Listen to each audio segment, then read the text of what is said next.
6623524551 पर डॉक्टर बीना मिश्रा स्त्री रोग एवं बांझपन विशेषज्ञ से प्रथम आईवीएफ क्लिनिक, आईवीएफ में उच्च तकनीकी लेजर हैचिंग के उपयोग।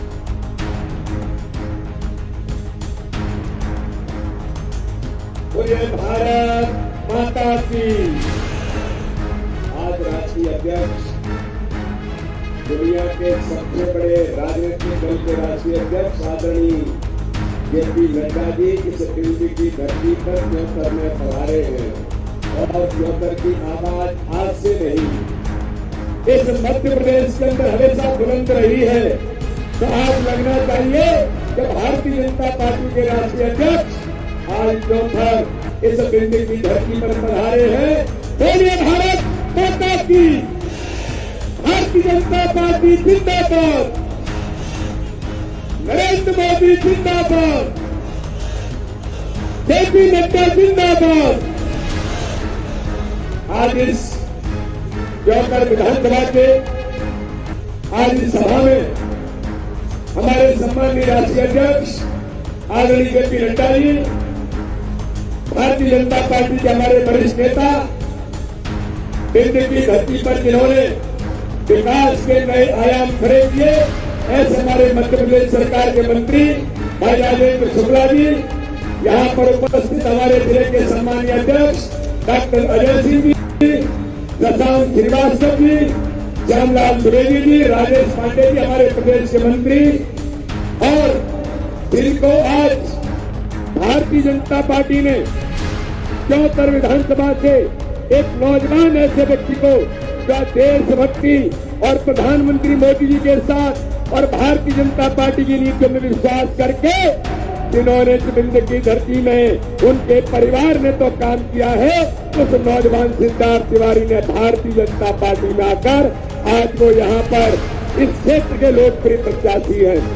ऐसे भाई सिद्धार्थ तिवारी जी, हमारी जिला पंचायत के अध्यक्ष सीता कोल जी, श्रीमती मीनू कोल जी, जनपद के हमारी अध्यक्ष श्रीमती मीनाक्षी केसरवानी जी, विधानसभा के प्रभारी भाई रमेश गर्ग जी, अनिल तिवारी जी, विधानसभा के संयोजक, हमारे नौजवान साथी किसान मोर्चे के जिलाध्यक्ष भाई प्रशांत पाठक जी, वरिष्ठ नेता कौशलेश तिवारी जी, डॉक्टर सोनल शर्मा जी, राजनारायण तिवारी जी, दिलीप मिश्रा जी, समीर सिंह जी, मंडल के अध्यक्ष विभाग जायसवाल जी, कृष्णावती शुक्ला जी, शारदा प्रसाद मांझी जी, विद्याधर शुक्ला जी और उपस्थित हमारे सभी नेतृत्वगण और त्योतर विधानसभा के मेरे जनता जनार्दन और कार्यकर्ता भाइयों और बहनों, आज हम हमारे राष्ट्रीय अध्यक्ष जी को सुनेंगे। मैं तो केवल आपको कुछ बातें कह करके ये जो चुनाव मध्य प्रदेश का आगामी आने वाले 17 तारीख को जो चुनाव है, ये मध्य प्रदेश का चुनाव मेरे भाइयों और बहनों उन लोगों के बीच चुनाव है जिन लोगों ने 2003 में इस मध्य प्रदेश को बंटा ढार बना करके दुरावस्था के दौर में लेकर के चले गए थे। कांग्रेस की सरकार 2003 से पूर्व जब थी, तब विंध्य क्षेत्र के बारे में राजेंद्र शुक्ला जी से बैठे हुए जो लोग यहाँ पर हैं और यहाँ पर जनता जनार्दन जानती है कि इस क्षेत्र के अंदर कांग्रेस ने 2003 से पहले मिस्टर बंटाढार दिग्विजय सिंह ने इस मध्य प्रदेश के अंदर किस प्रकार का दुरावस्था का दौर लेकर के आए थे। कांग्रेस की नीतियां थी, वोट प्राप्त करते रहो, विकास की बात मत करो। मैंने तो इतना भी सुना है कि लोग ये कहते थे, ये कांग्रेस का नेतृत्व कहता है कि ज्यादा विकास हो जाएगा तो लोग जागरूक बन जाएंगे, तो फिर हमें वोट कैसे देंगे। शिक्षा से लेकर के स्वास्थ्य तक, सड़क, बिजली, पानी से लेकर इंफ्रास्ट्रक्चर बिंदु के क्षेत्र के अंदर मेरे बहनों और भाइयों 2003 के उस बिंदु को और मध्य प्रदेश को याद करने की जरूरत है। लेकिन उसके बाद जब 2003 के बाद भारतीय जनता पार्टी की सरकार बनी, तो आज हमें गर्व होता है भारतीय जनता पार्टी की सरकार बनने के बाद बिंदु क्षेत्र से लेकर के मध्य प्रदेश के अंदर आज विकास के नए आयाम खड़े किए हैं।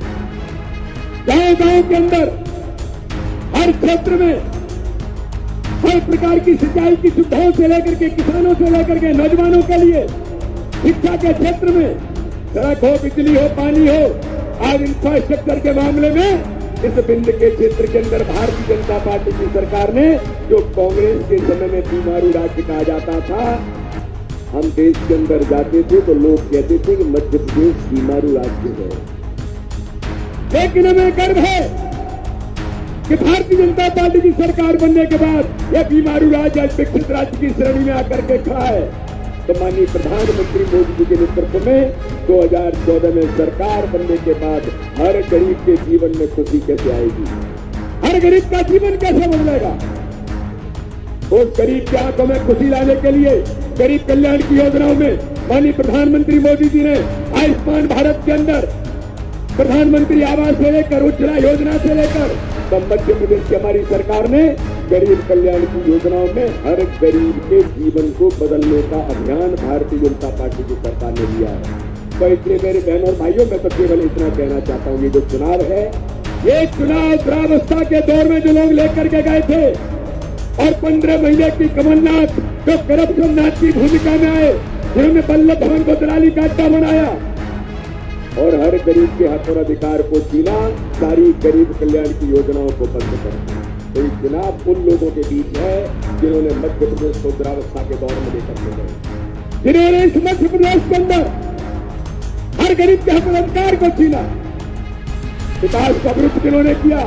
तो एक और वो लोग हैं और दूसरी ओर वो लोग हैं जिन्होंने इस मध्य प्रदेश को विकसित राज्य की श्रेणी में लाकर आज ये मध्य प्रदेश को मध्य प्रदेश की संकल्पना पर आज भारतीय जनता पार्टी चुनावी मैदान में है। माननीय प्रधानमंत्री मोदी जी के नेतृत्व में और भारतीय जनता पार्टी की सरकार ने जो मध्य प्रदेश और देश के लिए जो काम किया है, मेरे बहनों और भाइयों, विकास को आगे बढ़ाना है। जो मध्य प्रदेश का विकास सुनिश्चित हुआ है उसे आगे बढ़ाना है और हर गरीब के जीवन में खुशी बनी रहे। उसको अगर गरीब के जीवन में खुशी लाने की गति और तेजी से आगे बढ़े तो माननीय प्रधानमंत्री मोदी जी के नेतृत्व में और मध्य प्रदेश के अंदर भारतीय जनता पार्टी की सरकार बनाने के लिए जो लगातार आज भारतीय जनता पार्टी का नेतृत्व काम कर रहा है, आज हमारे देश के लोकप्रिय नेता, हमारे राष्ट्रीय अध्यक्ष आदरणीय जेपी नड्डा जी आपके बीच पधारे हैं।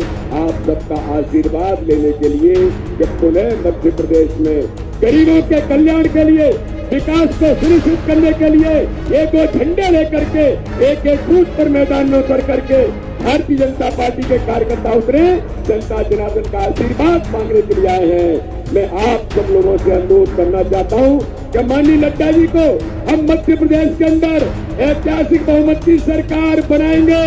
ये नड्डा जी को हम आश्वासन दे सकते हैं कि नहीं दे सकते? हम 74 विधानसभा को ऐतिहासिक बहुमत से जीतेंगे। ये नड्डा जी को हम आज आश्वस्त करें कि नहीं करें? तो जरा दोनों हाथ उठा करके और मुट्ठी बांध करके नड्डा जी को आश्वस्त करिए कि नड्डा जी आज आप आए हैं 74 विधानसभा से और मध्य प्रदेश के अंदर भारतीय जनता पार्टी की प्रचंड बहुमत की सरकार बनेगी और भाई सिद्धार्थ तिवारी को ऐतिहासिक बहुमत से जिताएंगे। बोलिए भारत माता की, भारत माता की। बहुत बहुत धन्यवाद। जय हिंद, जय भारत। धन्यवाद आदरणीय प्रदेश अध्यक्ष जी। आदरणीय अध्यक्ष जी के आह्वान पर पूरा दिन एक साथ चलने को तैयार है। अब मैं विश्व के सबसे बड़े राजनीतिक दल के राष्ट्रीय अध्यक्ष आदरणीय नड्डा जी को आवाज दूं, उसके पहले हम चाहते हैं कि भारत माता के जयकारे के साथ आप स्वयं हमारे राष्ट्रीय अध्यक्ष जी को आमंत्रित करिए। बोलिए भारत माता की, भारत माता की, भारत माता की, भारत माता की, भारतीय जनता पार्टी। धन्यवाद।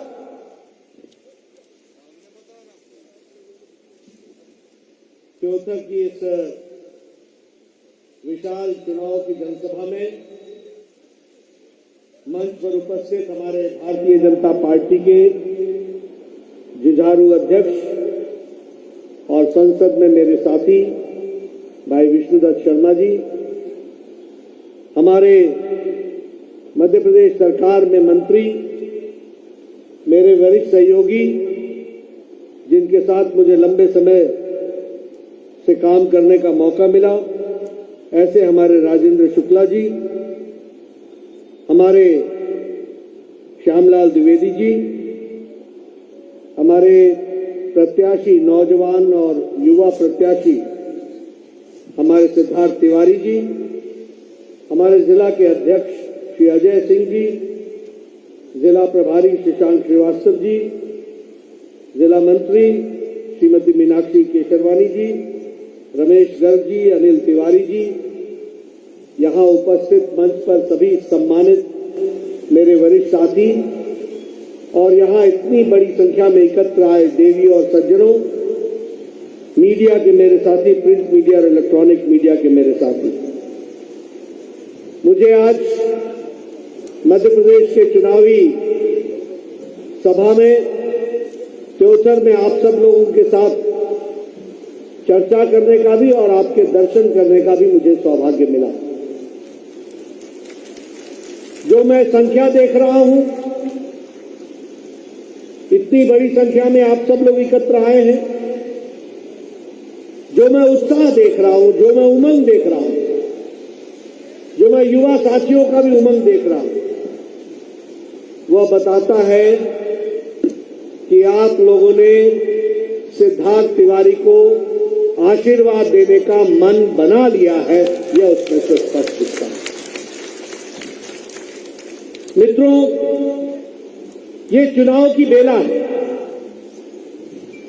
आपको अपने अगले 5 साल के लिए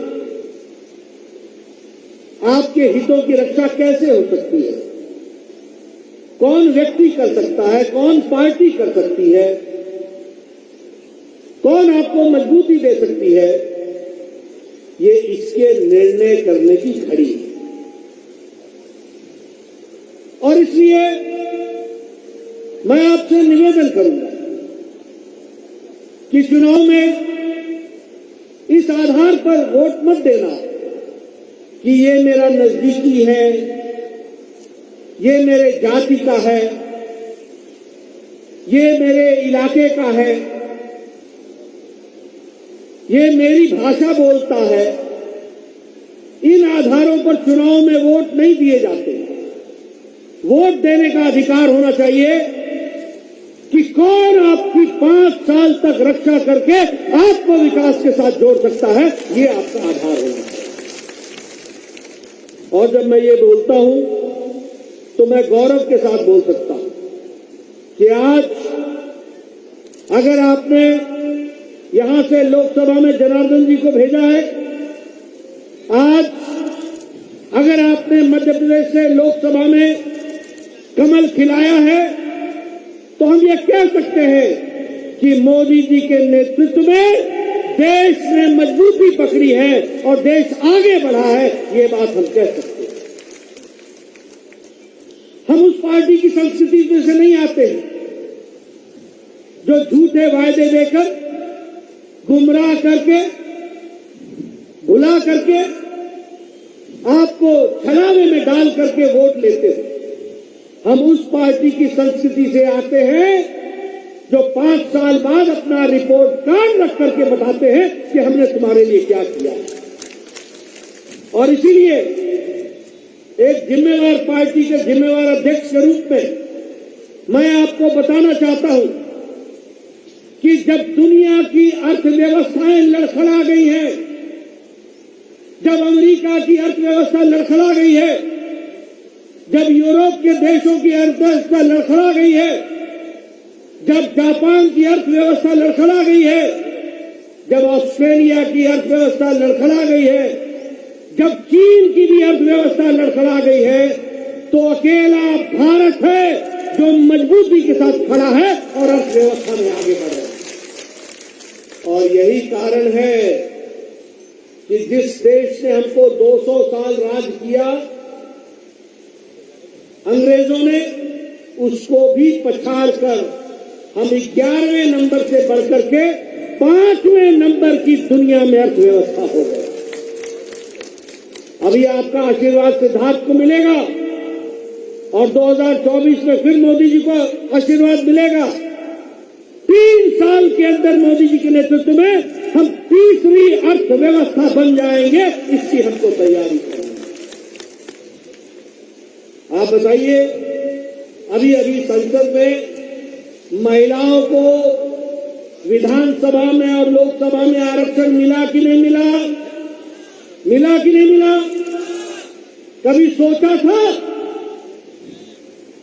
15 साल से कांग्रेस और यूपीए की सरकार इस बिल पर बैठी हुई थी। 15 साल से ज्यादा कोई पूछने वाला नहीं था। मेरे ख्याल से 20 साल से ज्यादा कोई पूछने वाला नहीं था। मैं मुझे तारीख याद नहीं है, लेकिन लंबे समय से ये बिल पड़ा हुआ है। लेकिन मोदी जी की इच्छा शक्ति, महिलाओं को स्थान देना, नारी शक्ति वंदन विधेयक दिल्ली में पार्लियामेंट में 2 दिन के अंदर पास हो गया और अब आने वाले समय में महिलाओं को 33% का आरक्षण मिलेगा।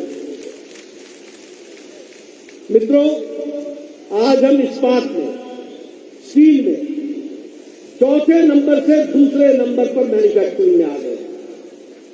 आज हम ऑटोमोबाइल की मार्केट में, गाड़ियां बनाने वाली मार्केट में दुनिया में हम तीसरे नंबर पर आकर के खड़े हो गए। ये हमारे विकास की कहानी। और अगर मैं आपको कांग्रेस का याद दिलाऊं तो कांग्रेस के राज में क्या मिला आपको? आपको मिला कोयला घोटाला, आपको मिला ऑगस्टा वेस्टलैंड घोटाला, आपको मिला कॉमनवेल्थ घोटाला, आपको मिला 2G स्कैम का घोटाला, आपको मिला आदर्श स्कैम का घोटाला। यानी घोटाले पे घोटाला। एक तरफ कांग्रेस पार्टी घोटालों की सरकार और एक तरफ मोदी जी के नेतृत्व में बढ़ता देश, आगे बढ़ने वाला देश, तेजी से बढ़ने वाला देश, ये हमको समझना है। और इसीलिए आज मैं आपसे ये भी चर्चा करना चाहता हूं। आपको जानकर खुशी हो, मैं आज चौथर में आया हूं। मैं आपको बताना चाहता हूं कि मोदी जी के नेतृत्व में 13.5 करोड़ लोग, भारत के 12% से ज्यादा की आबादी अब गरीबी की रेखा से निकल गई है और ऊपर की रेखा में आ गई है। ये भी हमको ध्यान रखना है, ये भी हमको समझ लेना है। और अति गरीबी भारत में, मैं नहीं बोल रहा, अंतर्राष्ट्रीय संगठन इंटरनेशनल मॉनिटरी फंड बोलता है कि भारत में अति गरीबी 1% से भी कम हो गई है। 1% से भी कम। ये आज भारत की तस्वीर है। इसलिए मित्रों, ये चुनाव सिर्फ इस बात का चुनाव नहीं है कि किसको क्या मिला, या इस बात का चुनाव नहीं है कि सिद्धार्थ जीतेगा या कोई और। ये चुनाव आपके हितों का चुनाव है, आपकी रक्षा का चुनाव है। इस बात को हमको याद रखना। मैं आपको बताना चाहता हूं, हमारे ये इलाके में बहुत बड़ी संख्या में हमारे आदिवासी भाई रहते हैं। आपको जानकर खुशी होगी कि आज आदिवासी भाइयों के लिए आर्थिक एलोकेशन, बजट का एलोकेशन 3 गुना बढ़ा दिया गया है सिर्फ आदिवासी भाइयों। आपको जानकर खुशी होगी कि बजट में भी शेड्यूल ट्राइब कंपोनेंट, आदिवासी का जो कंपोनेंट होता है, वो 5 गुना बढ़ा दिया। आपको जानकर खुशी होगी कि एकलव्य स्कूल का बजट 22 गुना बढ़ा दिया गया है। 22 गुना। आप समझ सकते हैं कि विकास के लिए, हमारे आदिवासी भाइयों के बच्चों के पढ़ने के लिए स्कॉलरशिप 2.5 गुना बढ़ा दिया गया। उसी तरीके से जनजाति उप योजना, छोटी योजनाओं के लिए 4 गुना बजट बढ़ा दिया गया। और मध्य प्रदेश, जहां हम आज बैठे हैं, राजेंद्र शुक्ला जी लंबे समय इस सरकार में मंत्री रहे हैं। मैं इनके माध्यम से इस सरकार को बधाई देना चाहता हूं, जहां मध्य प्रदेश की पर व्यक्ति आय 10 गुना बढ़ी है। 10 गुना बढ़ी है पिछले वर्ष। उसी तरीके से अगर हम देखें तो मध्य प्रदेश का भी बजट 13 गुना बढ़ा है। 13 गुना बढ़ा है, वो भी हमको ध्यान रखना। और स्वास्थ्य का बजट 26 गुना बढ़ा है। 26 गुना।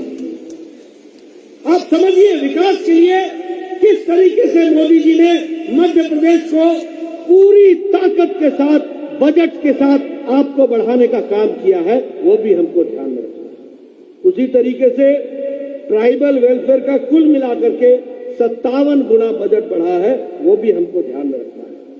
मित्रों, मैं आपको बताना चाहता हूं, ये चावल की आप यहां उपज करते हैं, धान का कटोरा भी बोला जाता है, उसके तरफ हम आगे बढ़ भी रहे हैं और उसको आगे करने में चाहे योजनाओं को लाना हो, चाहे लिफ्ट इरिगेशन स्कीम को लाना हो, उन सब में आपने काम किया। लेकिन आप देखिए, आप मध्य प्रदेश के भविष्य के बारे में तय कर रहे हैं। मैं यहां आपको यह बताना चाहता हूं कि मध्य प्रदेश की दृष्टि से चावल में 4 गुना हमने चावल का उपज बढ़ाई है मध्य प्रदेश में, ये भी हमको। और गेहूं में हम लोगों ने 2.5 गुना हमारी उपज बढ़ी है। और ग्राम सड़क योजना, गांव में सड़कों की योजना, पिछले 7 साल के अंदर गांव की सड़क की योजना जो है वो 83,931 किलोमीटर की सड़क बनी है। 83,931 किलोमीटर की सड़क। अगर मैं मध्य प्रदेश की बात करूं तो 34 नए रेलवे स्टेशन का उद्धार हो रहा है। 34 रेलवे स्टेशन बिल्कुल नए बन करके वर्ल्ड क्लास रेलवे स्टेशन बन रहे हैं, इसको भी हमको ध्यान में रखना है। वंदे भारत ट्रेन अगर 23 देश में चली है तो 3 वंदे भारत ट्रेन जो है वो आपके यहां मध्य प्रदेश में चली है। अगर हम विंध्या एक्सप्रेस वे बताएं तो भोपाल से लेकर के सिंगरौली तक 3,800 करोड़ रुपए खर्च हो रहा है और वो विंध्या एक्सप्रेस वे बन रही है, वह भी हमको याद रखना चाहिए। नर्मदा की प्रगति पथ के लिए 900 किलोमीटर की सड़क बनेगी, एक्सप्रेस वे बनेगा और उसके लिए भी 31,000 करोड़ रुपए भारत सरकार मोदी जी ने मध्य प्रदेश को दिए हैं, ये भी हमको ध्यान में। मित्रों, मैं बहुत सी आपके साथ नई नई बातों की चर्चा कर सकता हूं। सड़कों के बारे में कर सकता हूं, विकास के बारे में कर सकता हूं। 14 मेडिकल कॉलेज दिए गए हैं मध्य प्रदेश को पिछले 5 साल में, 14 मेडिकल कॉलेज। उसी तरीके से हमारे यहां संत रविदास जी का स्टैच्यू का मेमोरियल, उसको भी वो भी 100 करोड़ की लागत से वह भी आपको समर्पित हुआ है, वो हम सबके ध्यान में। संबल योजना के माध्यम से आपके विकास के लिए हर तरीके का आपको प्रोत्साहन दिया जा रहा है, यह भी हमारे ध्यान में रहना चाहिए। अगर हम बात करें तो पिछड़ा वर्ग कल्याण बोर्ड बनाया गया, सामान्य वर्ग के लिए कल्याण बोर्ड बनाया गया, विश्वकर्मा कल्याण बोर्ड बनाया गया, रजक कल्याण बोर्ड बनाया गया, प्रवासी श्रमिक के लिए कल्याण बोर्ड बनाया गया। बड़ी संख्या में हमारे श्रमिक भाई प्रवास करके दूसरी जगह में जाकर के काम करते हैं, उनके लिए कल्याण बोर्ड बनाया गया। यानी सभी समाज के वर्गों की चिंता करने वाली ये मध्य प्रदेश की सरकार, इस सरकार को दोबारा लाने का संकल्प है और उसके लिए सिद्धार्थ को जिताना ये आवश्यक है, ये भी हमको ध्यान में रखना है। मैं यहां आपके साथ गांव, गरीब, वंचित, पीड़ित, शोषित, दलित, इनकी भी चर्चा करना चाहता हूं। पहले क्या होता था? पहले ये होता था कि सरकारें आती थी, सरकार जब आती थी तो वो लोगों की सरकार नहीं होती थी, वो किसी जाति की सरकार होती थी, वो किसी वर्ग की सरकार होती थी, वो किसी परिवार की सरकार होती थी और वो सरकारें सिर्फ अपना सोचती थी, किसी समाज का नहीं सोचती। लेकिन मोदी जी के आने के बाद, एक मिनट, मोदी जी के आने के बाद गांव, गरीब, वंचित, पीड़ित, शोषित, दलित, महिला, युवा, इन सबको, किसान, इन सबको ताकत देने का काम किया तो प्रधानमंत्री मोदी जी ने किया, ये भी हमको ध्यान। आपको जानकर खुशी होगी, प्रधानमंत्री गरीब कल्याण अन्न योजना 80 करोड़ की जनता को 5 किलो गेहूं या 5 किलो चावल, 1 किलो दाल, ये दे करके प्रधानमंत्री जी ने 13.5 करोड़ गरीब लोगों को गरीबी की रेखा से ऊपर उठा दिया। फिर से मैं बताता हूं, इसको आपको ध्यान रखना। अगर मैं बात करूं आपके मध्य प्रदेश में 5 करोड़ 1 लाख लोगों को यह दिया जा रहा है, यह भी हमको समझ लेना चाहिए। अगर मैं बात करूं प्रधानमंत्री आवास योजना की, तो 4 करोड़ घर प्रधानमंत्री आवास योजना में लोगों ने दिए, और उस 4 करोड़ घर में दुख की बात यह है कि प्रधानमंत्री मोदी जी के द्वारा दिया हुआ पैसा, आप बताइएगा विष्णुदत्त जी कितने थे? 2 लाख घर का पैसा इस कमलनाथ की सरकार ने वापस कर दिया। ये मध्य प्रदेश के हित का काम किया। बताइए, इससे मध्य प्रदेश का हित हुआ है क्या? मध्य प्रदेश का हित हुआ क्या? 2 लाख मकान का केस कैंसिल कर दिया। 2 लाख मकान का केस। मित्रों, अगर मैं उज्ज्वला योजना की बात करूं, तो आपके इलाके में 2,85,000 उज्ज्वला योजना में गैस का कनेक्शन दिया गया है, बहनों को ताकत दी गई। अगर मैं बात करूं जल जीवन मिशन में, तो जल जीवन मिशन में जहां 10 करोड़ लोगों के घरों में नल का लगाया गया, वहां मध्य प्रदेश में 5.5 लाख लोगों के घरों में नल का लगाया गया। और रीवा में, आपके इलाके में, इस जिले में 1,50,000 लोगों के घरों में नल का लगाया गया। ये भी हमको ध्यान रखना। लेकिन मैं पूछना चाहूंगा, विष्णु जी आप बताइए, 248 करोड़ जल जीवन मिशन का इस कमलनाथ की सरकार ने 15 महीने के अंदर उसको आपको नहीं लगाया, आपके लिए नहीं लगाया, वापस भेज दिया, और वो दिल्ली वापस पैसा पहुंच गया। ऐसी सरकार कभी आने दोगे क्या? ऐसी सरकार आने दोगे क्या जो आपका 2 लाख मकान वापस कर दे, जो आपका 248 करोड़ रुपए वापस कर दे जल जीवन मिशन का?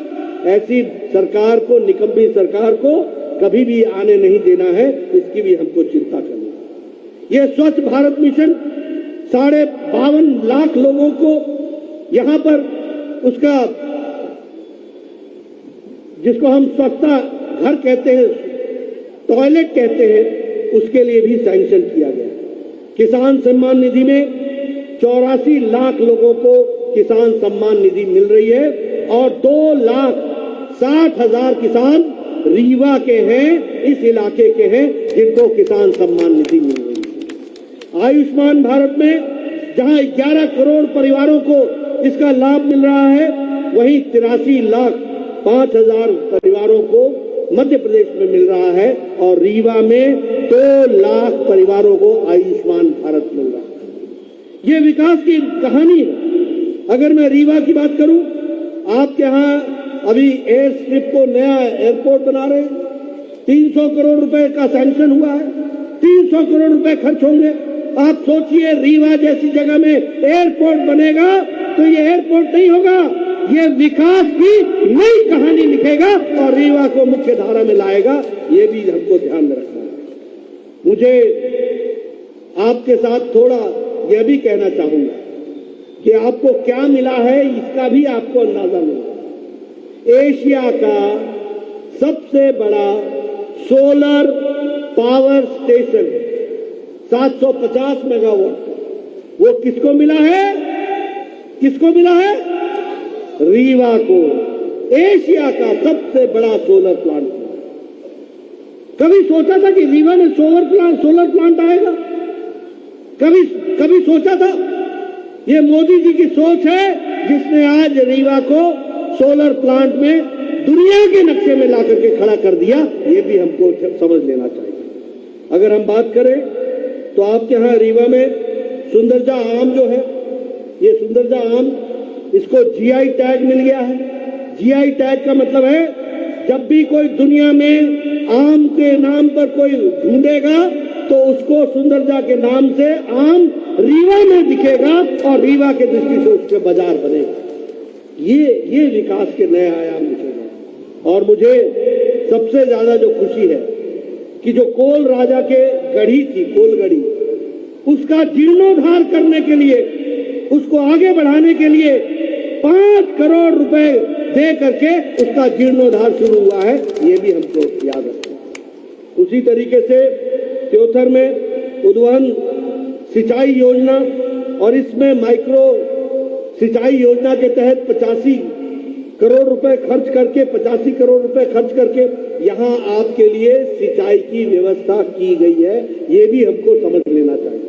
और उसी तरीके से ये चौड़ा घाट में जो सड़क बन रही है जिसकी स्वीकृति हो गई है और उस स्वीकृति के कारण आपका जो सड़क का डिस्टेंस है वो भी कम हो जाएगा और विकास की एक नई कहानी शुरू होगी, इसको भी हमको समझ लेना चाहिए।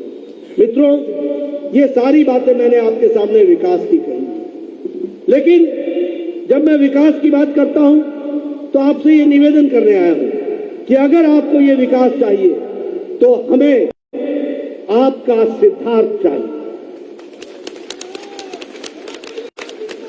बोलिए, सिद्धार्थ को विधानसभा में भेजेंगे। नौजवान है, काम करने के लिए आतुर है, आपकी दिशा दशा और आपकी तस्वीर और तकदीर को बदलने का संकल्प लेकर के चलने वाला नौजवान और ईमानदारी से ये नौजवान आपकी सेवा करेगा, आपको आगे बढ़ाएगा। और मित्रों, मैं कुछ राजनीतिक बात भी आपसे कर लूं। आप बताइए, कमलनाथ की सरकार घोटालों की सरकार रही कि नहीं रही? आप बताइए, इस सरकार ने प्रधानमंत्री आवास योजना का पैसा वापस किया कि नहीं किया? आप बताइए, कमलनाथ के रिश्तेदारों के घरों से ढेर सारा धन निकला कि नहीं निकला? आप बताइए, इनके खिलाफ केस चले कि नहीं चले? आप बताइए, इनका ओएसडी के घर से धन निकला कि नहीं निकला?